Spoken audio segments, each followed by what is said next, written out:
नमस्कार दोस्तों, मैं आपका दोस्त एडवोकेट वीरेंद्र सिंह खुराना उपस्थित हूं आज एक नए निर्णय के साथ।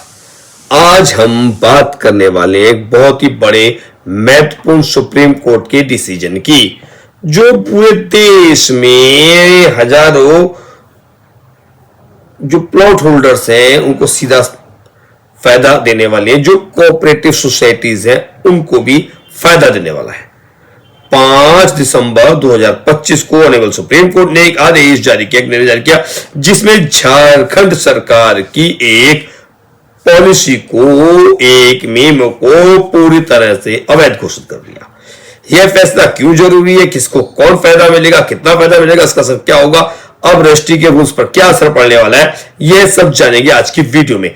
उससे पहले भैया यदि अभी तक आपने हमारे चैनल को सब्सक्राइब नहीं किया है तो हमारे चैनल को सब्सक्राइब जरूर कर ले, ताकि आप लोगों को रोज सरल हिंदी भाषा में जो हम निर्णय विधि का विश्लेषण करते हैं वह हम अनवरत जारी रख सकें। चलिए शुरुआत करते हैं आज के इस निर्णय की। झारखंड में एक कोऑपरेटिव हाउसिंग सोसाइटी, आदर्श सहकारी गृह निर्माण स्वावलंबी सोसाइटी लिमिटेड, अपनी संपत्ति अपने सदस्यों को ट्रांसफर कर रही थी।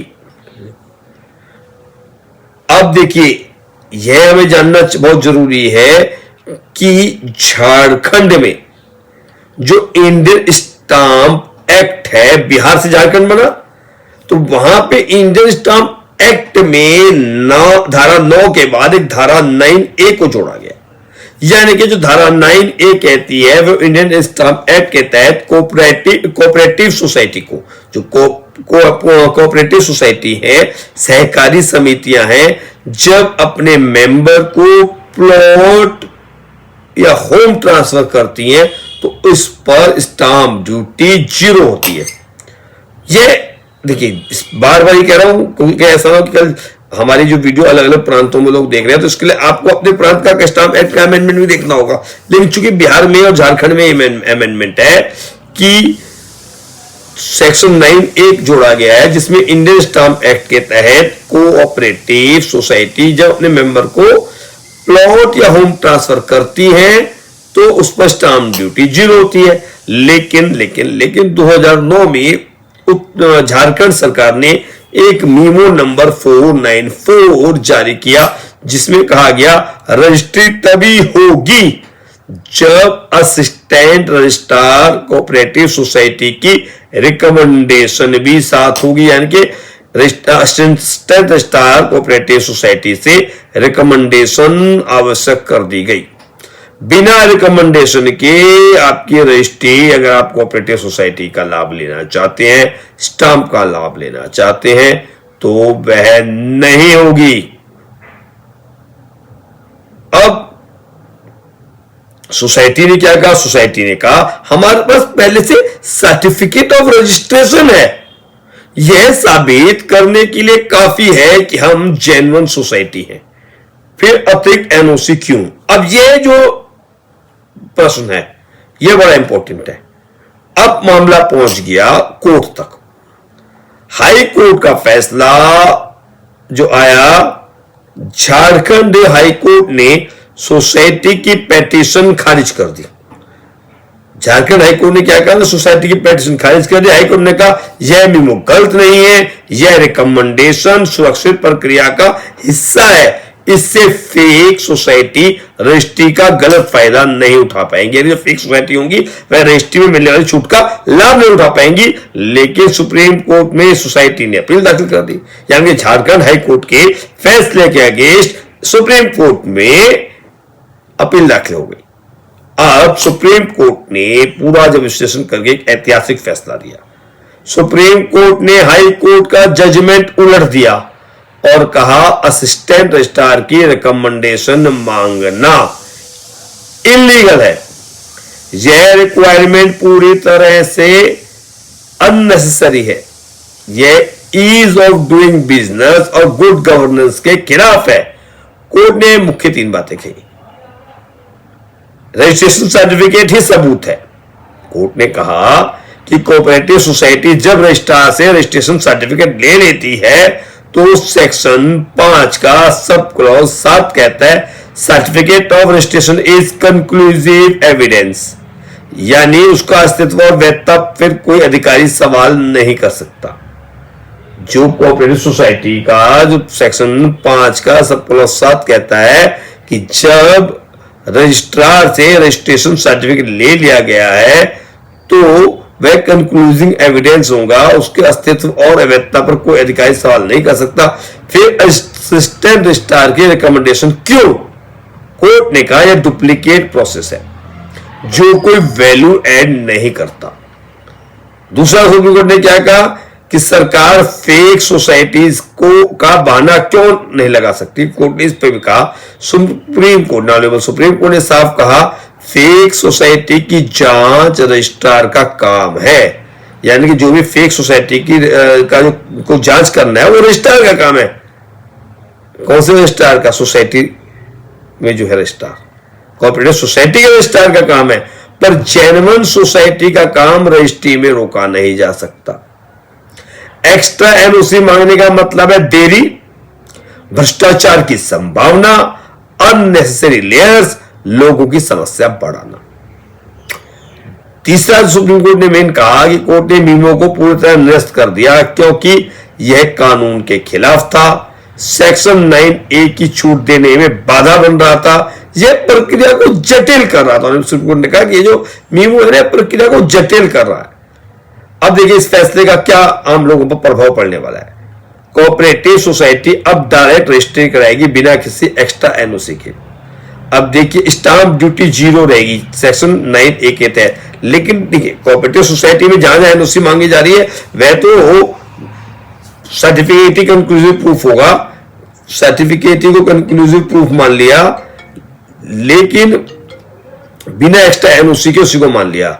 लेकिन जो स्टाम्प ड्यूटी का प्रश्न आ रहा है वह सेक्शन 9A के तहत तो बिहार और झारखंड में अमेंडमेंट है ना। अगर किसी प्रांत में ऐसा कोई अमेंडमेंट है, कोई ऐसी सुविधा दी गई है तो वहां तो लाभ इसका मिलेगा, जहां पे नहीं है वहां नहीं मिलेगा, तो हर प्रांत का अलग अलग होगा। हाँ, यह कोऑपरेटिव सोसाइटी अब डायरेक्ट रजिस्ट्री कराएगी पूरे देश में होगा बिना किसी एक्स्ट्रा एनओसी की। जहां पर भी एनओसी की जरूरत कहीं पर भी अगर एनओसी मांगी जाती है एक्स्ट्रा एनओसी तो उस हर जगह पर यह माना जाएगा कि जब कोऑपरेटिव सोसाइटी का को रजिस्टर कर दिया गया है, उसको एक प्रमाण पत्र दे दिया गया तो प्रमाण पत्र इनफ है। रजिस्ट्री प्रोसेस तेज होगा क्योंकि अब अननेसेसरी अप्रूवल नहीं देना पड़ेगा। देख कहीं पर भी जाएंगे, कहीं पर भी अगर आपको सर्टिफिकेट के अलावा एनओसी मांगी जाती है तो एनओसी इज इनफ। भ्रष्टाचार के रास्ते बंद होंगे क्योंकि रिकमेंडेशन लेना अगर बंद हो जाएगा तो ये बिहार और झारखंड में जहां जहां रिकमेंडेशन के आधार पर एक नया दुकान खोलने की थी तो कोर्ट ने नहीं भेजी, तो रिकमेंडेशन लेना बंद। हाउसिंग सोसाइटी के सदस्य राहत पाएंगे और जहां जहां भी प्लॉट होल्डर्स को रजिस्ट्री करनी है और जहां पे उसको अलग अलग कुछ मांगा जा रहा है तो उसको तो हाउसिंग सोसाइटी के सदस्य राहत पा पाएंगे सर निर्णय से। किन राज्यों में लागू होगा यह भी वेरी इंपॉर्टेंट है। यह जजमेंट झारखंड से संबंधित है क्योंकि मामला वहां से आया था, लेकिन सिद्धांत जो पहले वाला है वह पूरे देश में लागू होगा क्योंकि स्टाम्प एक्ट सेंट्रल एक्ट है, लेकिन जो कई कोऑपरेटिव सोसाइटी एक्ट तो कई राज्यों में समान है। और जो रजिस्ट्री का है 9A का स्टाम्प एक्ट में वह लाभ तो झारखंड में मिलेगा, कहीं पर भी किसी और सेक्शन के रूप में कहीं पर भी जहां जहां पर भी इसका दिया गया होगा वहां लाभ मिलेगा। लेकिन यह तो जहां जहां पर भी आपसे मांगा जाएगा सर्टिफिकेट एनओसी मांगी जाएगी तो वहां आप कह सकते हैं कि जब एक बार हमें सर्टिफिकेट ऑफ रजिस्ट्रेशन दे दिया गया है तो अब हमें एनओसी वहां से लाने की आवश्यकता नहीं है, वह ही प्रमाण है। तो सुप्रीम कोर्ट के फैसले का लॉ ऑफ लैंड पर काफी असर होता है और ये असर होना ही है। अब क्या रजिस्ट्री में कोई बाधा नहीं है, बिल्कुल सही। अब सोसाइटी को सिर्फ यह देना होगा registration certificate, transfer deed, members details और बाय लॉज के अनुसार अप्रूवल, इससे ज्यादा कुछ नहीं। लेकिन इसे ध्यान रखिए झारखंड और बिहार के लिए, झारखंड मेनली मीमो तो झारखंड का ही था ना, तो झारखंड में ज्यादा लाभ होगा। और जो असिस्टेंट रजिस्ट्रार की एनओसी है उसका जो मीमो है उसको खारिज कर दिया गया। सुप्रीम कोर्ट ने स्पष्ट कर दिया कि सरकारी प्रक्रियाओं में अननेसेसरी रिक्वायरमेंट्स हटाई जानी चाहिए। यह जनता की सुविधा, पारदर्शिता और अच्छे शासन के लिए जरूरी है। यह फैसला कोऑपरेटिव हाउसिंग सोसाइटी के लिए बहुत ही बड़ी राहत देने वाला है। अगर आपको यह वीडियो हेल्पफुल लगा हो तो लाइक करें, शेयर करें, कमेंट करें। देखिए, कुछ हिस्सा मैंने पहले ही कहा था कि कुछ हिस्सा तो इसका मात्र झारखंड में ही लाभकारी होगा, लेकिन पूरा का पूरा जिससे कई चीजें और निकल के आ रही हैं कि जैसे रजिस्ट्रेशन अगर सर्टिफिकेट आपके पास है इनफ है, उसके अलावा कहीं एनओसी नहीं मांगी जाएगी। तो पूरे देश में लागू होना है, पूरे देश में इसको को देखा जाएगा, कहीं पर भी एनओसी मांगी जाती है तो लीगल इसी हिसाब से प्रेसिडेंट बनते हैं। तो इसको हमने आज आपके समक्ष रखा। ऐसे सुप्रीम कोर्ट और हाई कोर्ट के सरल और उपयोगी विश्लेषणों के लिए हमारे साथ जुड़े रहे। हमारे चैनल को सब्सक्राइब करें और जो अंत में चलते चलते हर निर्णय में हम लोग करते हैं, आज भी हमें करना है। क्या करना है?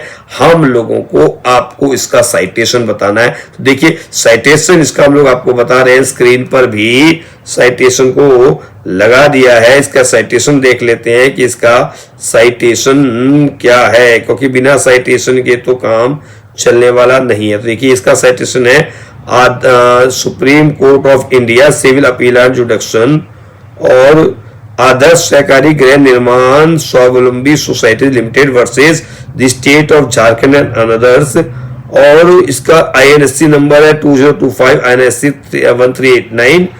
और इसका जो डेट ऑफ जजमेंट है, QR कोड को हम लगा देंगे इसके बाद। इसका जो जजमेंट है, जस्टिस जो है पमिदाघंतम श्री नरसिम्हा, जस्टिस PS नरसिम्हा और जस्टिस अतुल S चंद्रकर का जी जजमेंट है। 5 दिसंबर 2025 का जजमेंट है, 5 दिसंबर 2025 का। और देखिए, इसके QR कोड को लगा देता हूं मैं, इसका QR कोड से भी आपको इजीली मिल जाए। तो 2025 का INSC 1389, तो यह जजमेंट था। आज हमने इस जजमेंट का विश्लेषण किया। कल फिर किसी निर्णय के साथ आपके सम्मुख उपस्थित होंगे। तब तक के लिए सभी को नमस्कार, नमस्कार, नमस्कार।